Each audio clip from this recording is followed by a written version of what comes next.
Então vamos lá começar a falar dessa obra aqui, que é uma das obras-primas da literatura brasileira, apesar de fazer parte dos períodos mais modernos, né? Faz parte do modernismo, mas é considerado um daqueles livros que todo mundo deveria ler, da famosa Clarice Lispector, A Hora da Estrela. Então hoje a gente vai conversar sobre a dedicatória.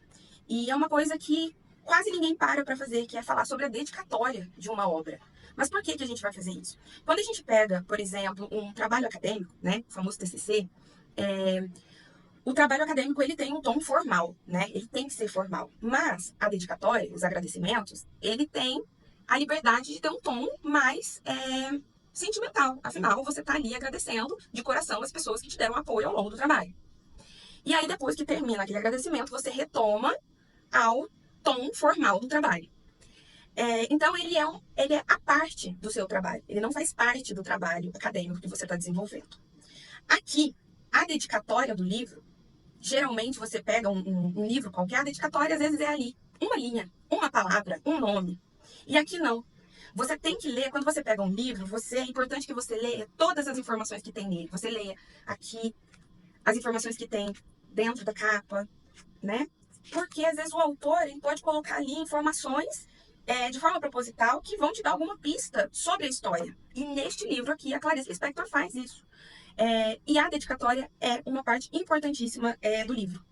Por quê? Porque é como se fosse um capítulo zero. Né? Então a gente começa o livro de um capítulo 1, mas a dedicatória dele é como se fosse o capítulo 0 do livro. Ele faz parte da história. A gente já consegue entender ali características e dicas e coisas sobre a história e sobre os personagens e sobre a própria escrita, as características da escrita da Clarice Lispector dentro da própria dedicatória. Então, eu vou começar lendo para vocês a dedicatória e depois a gente vai passar vendo trecho por trecho para entender o que ela quis dizer e quais são as dicas que a gente tem que prestar atenção aqui para a gente entender o que vai acontecer ao longo da história. Dedicatória do autor. Na verdade, Clarice Lispector. Pois que dedico esta coisa aí ao antigo Schumann e sua doce Clara, que são ossos hoje. Ai de nós! Dedico-me à cor rubra, muito escarlate como o meu sangue de homem, em plena idade, e, portanto, dedico-me ao meu sangue. Dedico-me, sobretudo, aos gnomos, anões, sílfides e ninfas que me habitam a vida. Dedico-me à saudade de minha antiga pobreza, quando tudo era mais sóbrio e digno e eu nunca havia comido lagosta. Dedico-me à tempestade de Beethoven, à vibração das cores neutras de Bach, a Chopin que me amolece os ossos, a Stravinsky que me espantou e com quem voei em fogo, a morte e transfiguração em que Richard Strauss me revela um destino? Sobretudo, dedico-me às vésperas de hoje e a hoje, ao transparente véu de Debussy, a Marlos Nobre, a Prokofiev, a Karl Orff, a Schoenberg, aos dodecafônicos, aos gritos rascantes dos eletrônicos, a todos esses que em mim atingiram zonas assustadoramente inesperadas. Todos esses profetas do presente e que a mim me vaticinaram, a mim mesmo, a ponto de eu, neste instante, explodir em eu. Esse eu, que é vós, pois não aguento ser apenas mim. Preciso dos outros para me manter de pé. Tão tonto que sou. Eu, enviesado. Enfim, que se há de fazer, se não meditar para cair naquele vazio pleno que só se atinge com a meditação? Meditar não precisa de ter resultados. A meditação pode ser como fim apenas ela mesma. Eu medito sem palavras e sobre o nada. O que me atrapalha a vida é escrever. E não esquecer que a estrutura do átomo não é vista, mas sabe-se dela. Sei de muita coisa que não vi, e vós também. Não se pode dar uma prova da existência do que é mais verdadeiro. O jeito é acreditar chorando. Esta história acontece em estado de emergência e de calamidade pública. Trata-se de livro inacabado porque lhe falta a resposta. Resposta esta que espero que alguém no mundo me dê. Vós? É uma história em Technicolor para ter algum luxo por Deus, que eu também preciso. Amém para nós todos. Aí você termina de ler isso aqui, fecha e fala assim: a Carol só pode estar louca de falar que isso aqui pode ser bom. Eu não entendi nada. Como que ela pode falar que isso aqui é uma obra-prima da literatura se eu li isso aqui e eu não entendi uma palavra? Como que alguém pode falar que isso aqui é bom? Um dos melhores livros da literatura brasileira. Calma, gafanhoto.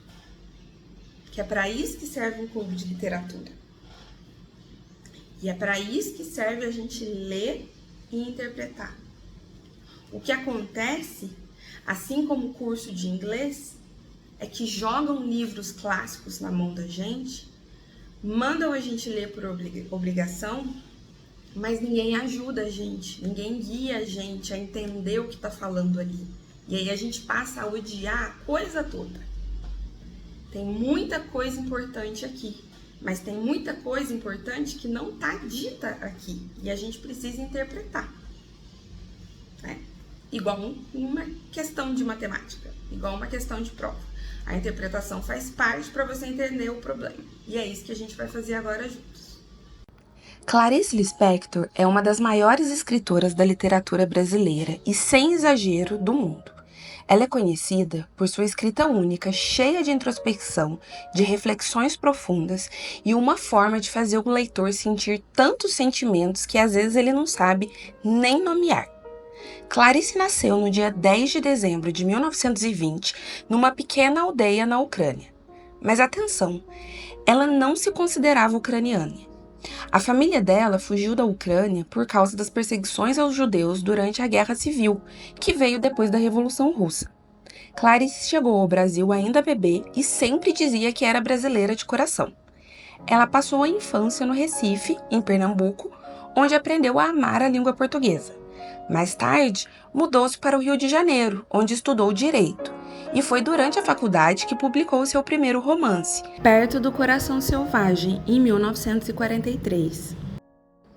O título já diz muito sobre quem era Clarice, alguém que escrevia com intensidade e ousava experimentar formas novas de contar histórias. E detalhe, ela tinha só 23 anos quando lançou esse livro, e ela já impressionou os críticos da época. Clarice viveu uma vida bastante movimentada. Casou-se com um diplomata, e isso a levou a morar em vários países, como Suíça, Estados Unidos e Inglaterra. Mesmo longe do Brasil, ela continuava escrevendo, criando obras que iam muito além das histórias simples. Ela explorava o que há de mais profundo na alma humana. Entre suas obras mais conhecidas estão A Paixão Segundo GH, Laços de Família, Felicidade Clandestina e, claro, A Hora da Estrela, que foi publicada em 1977, o ano que Clarice faleceu. Esse foi seu último livro, e nele vemos uma Clarice tão reflexiva quanto sempre, mas com um olhar mais direto para as desigualdades sociais, algo que não era tão comum em seus textos anteriores. A escrita de Clarice não é apenas para ser lida, mas para ser sentida. Ela não se preocupava em seguir formas tradicionais. Em vez disso, mergulhava nas profundezas da mente e do coração humano, explorando dúvidas, medos e até aquelas sensações que às vezes a gente nem sabe explicar. É por isso que ler Clarice é muitas vezes uma experiência transformadora. Clarice morreu no dia 9 de dezembro de 1977, um dia antes de completar 57 anos. Mas mesmo depois de tanto tempo, suas palavras continuam vivas, tocando leitores e nos fazendo refletir sobre o que significa estar no mundo. Então, ao mergulharmos na leitura de A Hora da Estrela, vamos lembrar que Clarice é muito mais do que uma escritora. Ela é uma guia para aqueles que têm coragem de olhar para dentro de si mesmos e se conectar com o mundo de uma maneira diferente. Boa leitura, pessoal! Primeira coisa que a gente precisa saber aqui. Dedicatória do autor. Como assim do autor? Não é Clarice? Clarice? Vai terminar com E. Vai estar desconstruído de. Não, gente. Vocês vão ver que ao longo do livro, e quem assina essa dedicatória é um autor fictício que se chama Rodrigo S.M. Então, assim como outros autores já usaram dessa estratégia, inclusive o mais famoso deles é Fernando Pessoa, a Clarice, para escrever esse livro, ela criou um autor para escrever no lugar dela. Então, ela não escreve eu, Clarice, ela escreve eu, Rodrigo. Então, é um autor que conta a história pra gente. Então, bora lá. Vocês piscaram, eu voltei. Depois da tentativa de gravar vídeo, com umas carretas furacão passando aqui em frente de casa, barulho. Agora eu voltei. Se escutarem algum barulho, vocês já sabem como que é aqui em casa, vocês já são de casa, a gente que lute. Então, bora lá. Eu disse que quando a gente vai ler um livro, a gente precisa ficar atento a todos os detalhes da obra, porque o autor, ele conversa dentro das próprias páginas dele. Então, às vezes, uma coisa dá dica sobre a outra. E antes de eu voltar a falar sobre a dedicatória, eu preciso ler uma frasezinha que a autora coloca na primeira página da história. Ela fala assim: a verdade é sempre um contato interior e inexplicável. A minha vida, a mais verdadeira, é irreconhecível, extremamente interior, e não tem uma só palavra que a signifique. Então, por que essa frase ela é extremamente importante pra gente? Principalmente para o que nós estamos nos propondo a fazer aqui. Quando uma pessoa escreve uma coisa, ou fala uma coisa, e isso não é só para escritores, não, isso também é pra gente. Existe três possíveis leituras que podem ser feitas daquilo que é falado. Existe aquilo que a pessoa pensou, existe aquilo que ela pensou, mas é o que ela gostaria que a pessoa entendesse. Então, quer dizer, pode ser que ela tenha pensado uma coisa, mas ela não queria que a gente ficasse sabendo daquilo. Então ela falou, eu pensei isso, mas eu quero que quem vá me ler entenda outra coisa. Então já são duas leituras. E existe a terceira leitura, que é aquela uma que nós vamos fazer. Então pode ser que cada um que leia vai entender a coisa totalmente diferente.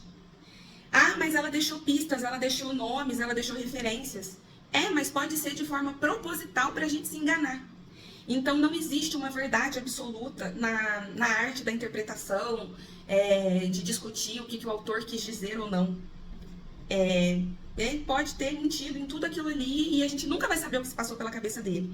Então, o que a gente tenta fazer aqui é simplesmente bater um papo descontraído. O que a gente imagina que o autor tenha imaginado lá na hora que ele escreveu. O que será que ele estava sentindo, o que ele estava imaginando, o que a gente sentiria. Mas assim, não tem como dizer por A mais B que é aquilo ali que ela quis dizer ou que o autor quis dizer, tá? Então, se vocês ouvirem, conversarem com outras pessoas, assistirem outras análises por aí, vocês vão ver outras possibilidades de interpretação. Então, não existe possibilidade certa. Existem coisas que muitas pessoas vão dizer de forma similar, porque muitas pessoas entendem da mesma forma. Mas pode ser que tenham pessoas que vão divergir em assuntos, e tá ok também, porque cada ponto de vista é a vista de um ponto, então a mesma parte, a mesma frase pode ser interpretada de formas diferentes. Então, não existe verdade absoluta, porque é algo muito subjetivo, é algo muito que vai do nosso sentimento, o que a gente tá pensando na hora, o que a gente tá passando na nossa vida pessoal quando a gente lê alguma coisa, como que aquilo bate na gente, tá bom? Então, não existe dono de verdade, mesmo quando o autor ele deixa ali referências reais. Você fala, ele deixou aquela referência, então ele tá comparando com aquilo ali, então quer dizer que ele quis dizer aquilo ali. Não tem como saber, tá? Então, vamos lá. A gente falou que a primeira coisa que a gente tem que prestar atenção aqui é a questão do título, né? Do fato da dedicatória ter sido uma dedicatória do autor, e aí depois, logo entre parênteses, tá escrito, na verdade, Clarice Lispector. Então, por que isso acontece? Por que isso aconteceu dessa forma? Pode ser que a Clarice tenha feito isso aqui, porque lá na época, né, em que ela estava, apesar de ser uma época que a gente pensa uma época modernista, né, as coisas eram diferentes, as formas eram diferentes, o jeito de escrever eram diferentes, mas ainda existia aquela coisa de que existia uma credibilidade masculina ao escrever. Então existiam certos assuntos que era creditado aos homens, enquanto as mulheres, elas eram vistas como melhores escritoras para determinados assuntos. Então a mulher era vista como uma boa escritora de poesia, determinadas formas, né, determinados assuntos. Então esse título aqui e a escolha da Clarice por colocar um autor homem foi proposital, foi intencional, no sentido assim, vocês acham que esse assunto que eu estou me propondo a tratar aqui é algo que um homem só um homem pode falar sobre isso. Ah, então tá bom. Então eu vou aqui, ó, vou dar um homem pra vocês. O meu autor vai chamar Rodrigo SM. Tá bom pra vocês? Então é isso aqui. Mas saiba que ele sou eu. E eu escrevo tão bem quanto ele. Então ela colocou um autor masculino, mas fez questão de mostrar que era ela mesma. Então foi uma cutucada aqui que ela quis dar. Ao mesmo tempo, ela escolheu colocar ali um homem para se distanciar o máximo que ela poderia dela, Clarice, para ela se dar uma liberdade maior de ser o que ela precisaria ser ao longo dessa história, da maneira com que ela tinha imaginado. Por quê? Ao longo do livro a gente vai ver que o autor ele precisou ser extremamente agressivo com a personagem da Macabeia. Extremamente rude. E é o que o livro precisava ser, para gerar na gente os sentimentos que ele gera. Porque o sentimento que ele gera é um sentimento de incômodo. Se você ler esse livro e você não ficar incomodado com o jeito que esse autor descreve a personagem da Macabeia, é aquela sensação de quando uma pessoa vem falar mal pra você, de uma outra pessoa, e mesmo que você não conheça essa pessoa, você fica se sentindo mal, você fala, nossa, mas você tá pegando pesado com aquela pessoa ali, hein? Então, a Clarice não podia ela fazer isso em nome da Clarice. Então, ela precisava de uma outra pessoa que tivesse mais sangue frio para fazer isso. E quem que precisava disso? Um homem, né? Então, ela precisou dessa figura do Rodrigo SM. Tanto é que na própria dedicatória, então ela vem aqui na dedicatória, e logo no segundo dedico-me aqui, ela fala: dedico-me à cor rubra, muito escarlate, como meu sangue de homem em plena idade, e portanto dedico-me a meu sangue. Então, neste trecho aqui, ela já faz duas coisas, né? Falar essa questão do sangue, de se gabar por ter sangue masculino, né? Sendo que é uma mulher falando, então é a parte da alfinetada, mas também se apresentar aqui como a figura masculina que seria necessária para tratar de assuntos que a sociedade ali meio que não permitia que fossem ditos por uma mulher, né? Então, era isso que ela usa aqui, esse trechinho, para falar sobre isso. Eu tô olhando aqui porque anotações, muitas anotações, para eu não ficar perdido. A Clarice, ela quis com isso também, obviamente, fingir uma falsa adequação, porque o que nós estamos vendo aqui é uma ironia, ela está sendo extremamente debochada, né? Ela tá fingindo que ela tá se adequando. Então vocês acham que tem que ser um autor homem? Vamos fazer com um autor homem, então. Ela poderia, se ela realmente achasse que era inadequado ela escrever uma novela, né, um romance, um livro, assim, sobre esse assunto, ela poderia simplesmente ter negado a fazê-lo. Mas não, ela cria um personagem masculino para dar voz à história que ela queria contar, né? E aí, então, ela começa a dedicatória falando assim: pois que dedico essa coisa aí. E aí a gente já para aqui para conversar sobre esse trechinho deste tamaninho. Porque veja, você escreve uma obra, você que é uma escritora de sucesso, e aí você chama a sua própria obra de coisa. Essa coisa aí. Então a gente vê aqui um ar de desdém. E aí você fala, mas por que ela quis passar esse ar de desdém aqui? Por que o narrador? E aqui vocês vão perceber que a todo tempo eu falo ela, mas também ele, porque é uma mistura de vozes. A gente não sabe exatamente quem que tá falando, porque é a dedicatória dele, do autor, mas sendo feito por ela, porque ela faz questão de falar que é ela. Então a gente não sabe mais quem fala, se é Clarice, se é o seu Rodrigo. Mas aqui a gente pode ver duas coisas. Ou é a própria Clarice falando que aquilo ali para ela, do ponto de vista trabalho, é só mais uma coisa. Até porque em uma das entrevistas que a Clarice dá, que é a entrevista mais famosa dela, inclusive eu deixei disponibilizado pra gente lá na plataforma, a Clarice fala que ela gosta de escrever, mas ela não se enxerga como profissional. Então, para ela, pode ser que realmente isso aqui seja uma forma de desdém, no sentido de que, como trabalho, não significa para mim a mesma coisa que signifique para vocês. Por outro lado, pode ser que aqui já esteja falando da própria personagem Macabeia. Pode ser que essa coisa aí já esteja querendo conversar com o próprio tom da vida da personagem. Que esteja falando assim, olha, não espera muito disso aqui não. Porque a personagem aqui não vai ser nenhum conto de fadas não é nenhuma princesa. Então, são todos... Pode ser, né? Como eu disse pra vocês, tem muita interpretação. Pode ser que vocês leiam também, enxerguem outras possíveis interpretações aqui. E é isso que a gente tá aberto a conversar, né? E aí, o que a gente percebe lendo, fazendo uma primeira leitura dessa dedicatória? Ele passa agora a fazer a dedicatória a várias personalidades da música clássica. E aí, nesse meio, ele coloca aqui gnomos, anões, então ele coloca personagens mitológicos, tem cores. E aí, o que quer dizer tudo isso? Tudo tem razão de ser. Tudo tem razão de ser. Então, o que significa tudo isso aqui? Vamos lá.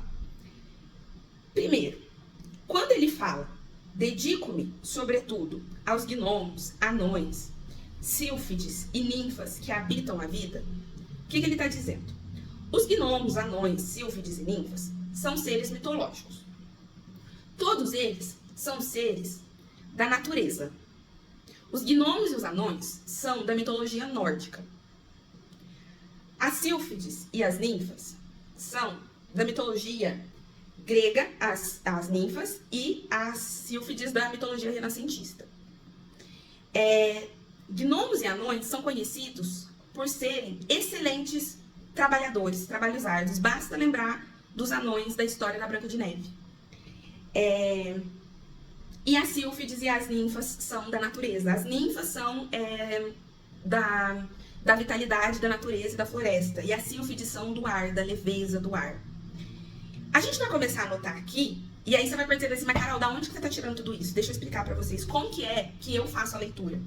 Eu não tirei isso aqui da minha cabeça, eu pesquiso. Então eu falo assim, o que tem a ver gnomo com a história? Aí eu vou lá no Google, digito gnomo e eu vou procurar.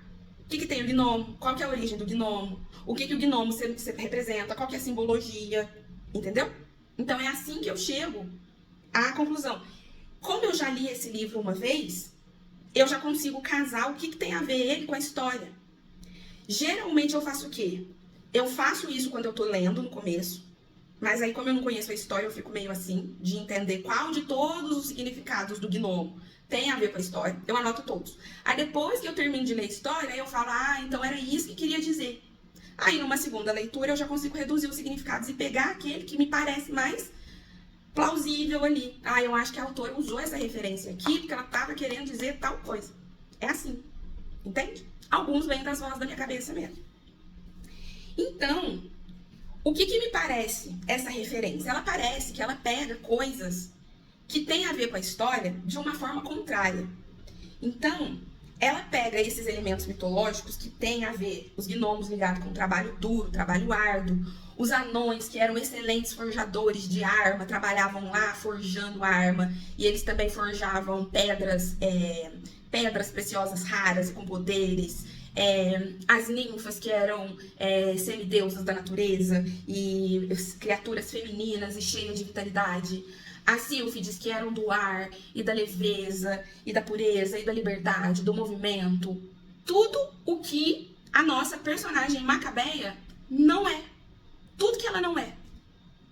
Então, ela pega tudo isso aqui que nós estamos vendo, todas essas referências que ela vai dar aqui, tanto as musicais quanto as dos outros personagens, ela pegou como inspiração para o que a Macabeia não será. Não será. Isso é o que eu falei para vocês sobre intertextualidade, sobre a conversa entre textos. Você pode pegar uma referência sobre algo que você quer que o seu personagem não seja. Então, por exemplo, eu não me aprofundei, mas eu vou me aprofundar, inclusive pro dia que a gente for sentar para conversar. O nome da personagem, você fala, ela poderia ter se chamado tudo. Ela poderia ter se chamado Maria, Joaquina. Poderia ter tido um nome mais brasileiro. Porque Macabeia não é um nome brasileiro. Não é o nome de uma pessoa que é lá do Nordeste. Macabeia, de onde vem isso? As duas referências mais claras do nome da Macabeia: do livro de Macabeus, da Bíblia, e da personagem de Shakespeare, que ela se chama Lady Macbeth. E a Lady Macbeth, tanto a Lady Macbeth quanto o povo dos Macabeus, da Bíblia, eles são conhecidos, cada um da sua maneira, e isso, dando um spoilerzinho rápido aqui, eles são conhecidos por serem povos, e a Lady Macbeth por ser determinada e por ser um povo guerreiro. Então, a Lady Macbeth em Shakespeare, ela tinha uma ideia, uma coisa na cabeça dela que ela queria, ela foi lá para fazer. Coisa que a nossa Macabeia jamais faria. Jamais faria. E aí eu tô, inclusive, aqui com Shakespeare, de onde eu estava vendo a referência. Então, é isso. Aí você já começa a entender como foram criadas as referências aqui da Clarice. Ela pegou e trabalhou com contrários aqui. Ela pegou referências e aí ela transformou a vida das personagens naquilo que é o oposto do que ela dedica aqui.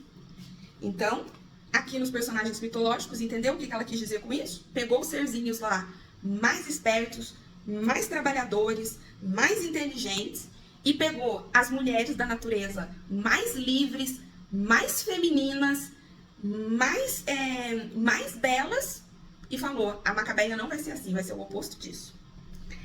Depois ela vem e começa a falar sobre os compositores da música clássica. Primeiro que Clarice era ela consumia música clássica na vida dela. Então ela quis trazer isso aqui, por isso que a dedicatória é dela e não do Rodrigo. Então quando ela começa lá em cima a falar que ela dedica ao antigo Schumann e a sua doce Clara, Schumann já é um compositor e é interessante que ela já fala isso, né? Ela mostra aí que ela sente o lamento pela morte do compositor. Então, é uma tristeza pela morte. Depois ela fala que ela se dedica à Tempestade de Beethoven. O que é esse A Tempestade de Beethoven? Beethoven, ele é um compositor conhecido por composições que trazem uma explosão de emoção. Você tá ouvindo Beethoven, quando vem aquele som, assim, aquela enxurrada de emoção. Arrepiei. Gente, vou compartilhar com vocês a minha playlist de música clássica. Porque pra mim, não tem coisa melhor do que sentar pra ler ouvindo música clássica, tomando café ou vinho. Então, fica a dica. E aí, o que ela quis dizer? Beethoven representa a angústia que a gente sente na tempestade de emoções que é a vida da nossa personagem. É uma interpretação. Me parece uma interpretação bem plausível? Me parece. Então, várias pessoas enxergam assim. Pra mim, a mim me parece isso também. A vibração das cores neutras de Bach. Um dos compositores mais perfeitos que existem. Calmo. O oposto de Beethoven. Uma paz. Ouvir Bach. Neutralidade. Então, por que tem essa neutralidade? Mas ela vem aqui e fala a vibração. Não é porque é neutro que deixou de ter profundidade. Então aqui, talvez, ela queira dizer que apesar da vida da Macabeia ser neutra, ser calma, ainda existe ali aquela profundidade. A gente vai ver, né? Na vida simples dela, simples, não que Bach seja simples, pelo amor de Deus, mas que a gente ainda consegue ver coisas profundas dentro da vida dela, né? Chopin, que me amolece os ossos, então aqui a referência é clara, o que a gente vai sentir ali também. Ela vai falando uma série de emoções que a gente talvez sinta, talvez tenha a sensibilidade de sentir ao ler a história. A Stravinsky, que me espantou, com quem voei em fogo, e aí aqui ela fala sobre essa disrupção, né? Porque Stravinsky, você tá ouvindo assim, quando vê, é uma coisa meio Beethoven, quando vê, você quebra, uma tensão no ar. Então, são essas sensações. Depois ela vem e fala a morte e transfiguração, em que Richard Strauss me revela um destino. E aí aqui tem uma pergunta. E aí eu fiz uma anotação aqui para eu não esquecer. Morte e transfiguração, aí aqui ela nomeia uma composição específica. É um poema sinfônico que foi composto em 1889 pelo Strauss. E ele narra aqui uma história muito parecida com a história da Macabeia, que é os últimos momentos de vida, ou a quase morte, de um artista. E quais que foram ali os sentimentos que esse artista viveu antes do momento da morte dele, né? E ele narra esse poema, né? Eu vou chamar de música. Essa composição, narra justamente o que aconteceu nessa hora desse momento de transfiguração, ou seja, nessa metamorfose que acontece na hora da morte. Na hora em que a pessoa morre e que ela, por fim, atinge aquele contato sem... o que acontece quando a pessoa morre e ela, enfim, encontra a paz e a realização espiritual. Então isso é a transfiguração, que é descrita tanto pela composição do Richard Strauss, e é por isso que ela fala dele aqui fazendo uma pergunta. Será que essa composição dele não estava revelando para mim um destino? Não era uma inspiração para mim, para a história da minha personagem, Macabeia? Aí ela continua: sobretudo, dedico-me às vésperas de hoje e a hoje. Ou seja, ela está dizendo aqui que são nas pequenas escolhas e circunstâncias que levam ao presente que ela está focada, né? São nas pequenas escolhas e nas circunstâncias da vida. Existe uma Existe uma citação que eu gosto bastante, que é: eu sou eu e as minhas circunstâncias. E é exatamente disso que ela fala aqui. Que ela está focada em contar as coisas que aconteceram ali para resultar naquilo que vai acontecer com o desfecho da personagem. Depois ela cita mais um compositor, né? O Transparente Véu, de Debussy. E aí Debussy é conhecido por... Esse transparente véu é para falar que ele traz as coisas de forma implícita, né? A mensagem dele de forma implícita, com um véu bem transparente. Então, é a mesma coisa que ela faz. Ela gosta de trazer as mensagens dela de forma implícita. Daí agora, a autora, ela faz referência a mais 4 pessoas, 4 compositores, que é Marlos Nobre, Prokofiev, Karl Orff e Schoenberg. E vamos ver o porquê. Primeiro, Marlos Nobre, ele é um compositor brasileiro. E aí, o que ela talvez ela tenha querido aqui com essa conexão foi falar assim, que Marlos Nobre, ele tá levando a composição do Brasil para fora, do local pro universal. Assim como Macabeia, assim como essa história leva o sentimento do interno pro externo, leva o que a gente tem, o sentimento que a gente vai ter em relação à personagem, a tantas outras Macabeias que a gente vai conhecer por aí.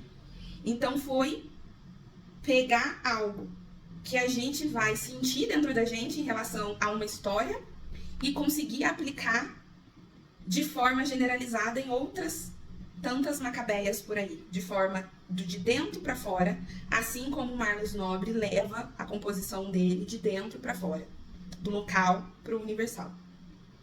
Prokofiev é um compositor russo e ele mescla a música clássica, e aqui a gente está falando da forma clássica, da música clássica, com a forma moderna dentro da música clássica, que é o que a Clarice faz, sendo uma escritora dentro do modernismo. Então ela agradece a ele pela inspiração, porque ela se vê como igual, né, dentro da arte, que é tentar sempre se banhar ali das duas águas, dentro do clássico, dentro do tradicional, utilizando algumas formas, mas também se banhar nas águas da modernidade.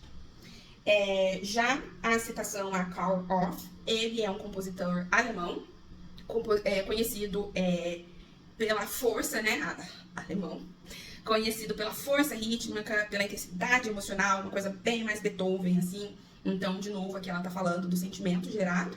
E, por fim, ela fala, né, e dedico-me a Schoenberg, aos dodecafônicos, aos gritos rascantes dos eletrônicos, porque Schoenberg, ele é um compositor, ele foi um compositor revolucionário dentro da música, né, não entendo nada, mas pelas pesquisas dentro da música ele foi revolucionário, porque ele criou esse sistema que ela mesma fala, que é o sistema dodecafônico, que, para quem que entenda, é um sistema que utiliza, essa palavra dodecafônico vem da palavra 12, de você utilizar os 12 sons, as 12 notas do teclado, do piano, em vez de apenas uma parte delas. E que dentro da música isso foi considerado uma coisa revolucionária. E eu imagino que o som que isso deva produzir é um som muito mais potente, não sei, mas é uma coisa moderna, que ela quis dizer em relação a parte do modernismo, né, do que é criar uma coisa e você ser inovador dentro daquilo que você faz, assim como ela é dentro da literatura. E aí ela fala que todos eles são vistos para ela como profetas do presente, né? Então, eles são agora inspiradores. E ela fala que eles vaticinaram a mim mesmo, a ponto de eu, neste instante, explodir em eu. O que ela quis dizer com isso? Eles vaticinaram a mim, eles profetizaram, eles mostraram em mim, eles me levaram a experimentar sensações humanas tão intensas, insuportavelmente humanas, a ponto de eu explodir em mim. A coisa mais humana que eu tinha em mim. Ela quis dizer que ela nunca se sentiu tão humana enquanto ela consumia todas essas referências que ela citou aqui. E é por isso que ela dedica a eles, porque, banhando-se da inspiração deles, ela gostaria que as pessoas que lessem isso aqui pudessem se sentir tão humanas quanto ela se sente ao ouvir estas músicas aqui. Agora, uma coisa que é legal a gente saber é que quando ela faz essa dedicatória, ela usa aqui uma figura de linguagem nitidamente, claramente, que é a sinestesia. Para quem não sabe, sinestesia é quando a gente mistura sentidos. Então, veja, ela fala de cor, ao mesmo tempo que ela fala de som, ao mesmo tempo que ela fala de sensação. É a mesma coisa, que como se você conseguisse aqui enxergar as sensações e você sentir som, e as cores, você ouve cores. Então, assim, isso é sinestesia. Ela misturou, ela fez ali uma brincadeira entre sons e cores e sensações, e ela tá misturando as artes, né? Então, isso aqui é a sinestesia. E aí, depois, ela continua dizendo que... Ela fala, este que é vós, pois não aguento ser apenas mim, preciso dos outros para me manter de pé. Tão tonto que sou, eu, enviesado, enfim, que é que se há de ser, que se há de fazer, se não meditar para cair naquele vazio pleno que só se atinge com a meditação. O que ela quis dizer aqui, o que o autor quis dizer aqui? Que ela precisa compartilhar isso com alguém. Ela não aguenta isso tudo para ela mesma, né? Preciso dos outros para me manter de pé. Então, ela precisa dos leitores, ela não faz isso. Por isso que ela fala na entrevista que para ela não é profissão, é arte. E ela precisa do leitor dela para ela se manter de pé, né? Para compartilhar. E para ela escrever é uma atividade meditativa, reflexiva. É para você pensar, não é para você trabalhar. E aí ela termina essa frase aqui, ela falando que ela gosta de meditar, que ela gosta de pensar sobre as palavras, de pensar sobre o nada. E aí ela fala, o que me atrapalha na vida é escrever. Quando ela tem que escrever por obrigação, isso que atrapalha. Pensar e pensar nas palavras, pensar e criar histórias e pensar sobre a vida, para ela é maravilhoso. O que atrapalha é ter que trabalhar, ter que transformar isso aqui num trabalho. Por isso que ela sente prazer em fazer, mas ela não se sente uma profissional. Ela não tem nem essa... Ela não teria nem essa intenção na vida dela, né? E aí ela fala que, além disso, o que atrapalha na vida dela é não poder esquecer, ter que se lembrar constantemente, de que a estrutura do átomo não é vista, mas sabe-se dela. Sei de muita coisa que não vi, e vós também sabe dela. De quem vós que ela está falando? Nós, leitores. E o que ela está querendo dizer aqui? A gente não pode esquecer que tem muita coisa que a gente não consegue ver, mas que está lá. Por quê? Porque você pode virar e falar assim, bem, Clarice, uma pessoa formada, tem ensino superior, é uma compositora, uma escritora de sucesso, mora no Rio, saiu lá do Nordeste com 13 anos. O que ela pode estar falando da realidade da mulher miserável? Ela não entende nada. E aí é isso que ela está falando, que tem coisas que você não precisa exatamente ter experimentado na pele para saber que é real. Talvez ela esteja falando aqui daquela tal polêmica do lugar de fala. Você não precisa ter vivido, ter passado, estar naquele lugar para você saber que existe e para você se compadecer daquelas pessoas. Quando a gente começar a ler o livro e o narrador explicar para nós de onde veio, de onde ele conheceu Macabeia, e eu não quero dar um spoiler logo aqui, a gente vai ficar entendendo melhor sobre isso. Nós não precisamos conhecer a Macabeia, a pessoa Macabeia. Por exemplo, foi baseado numa história real, a Macabeia existiu, mas e daí? Não precisa ter existido uma Macabeia real para a gente saber que a história de uma mulher chamada Macabeia, que é uma pessoa que veio lá do Nordeste para tentar uma vida melhor, é uma história real. E que sofre horrores, é uma história real. e que a Clarice se propôs a escrever sobre essa mulher, e que ao falar sobre ela, ela está representando tantas outras macabeias que estão pelo mundo, é real, é legítimo, é genuíno. E que nós, ao lermos, nós podemos sim sentir a dor desta macabeia e de todas as outras macabeias. Porque nós temos sentimento e nós podemos sentir. E ela quer que a gente sinta. Então é muito importante isso.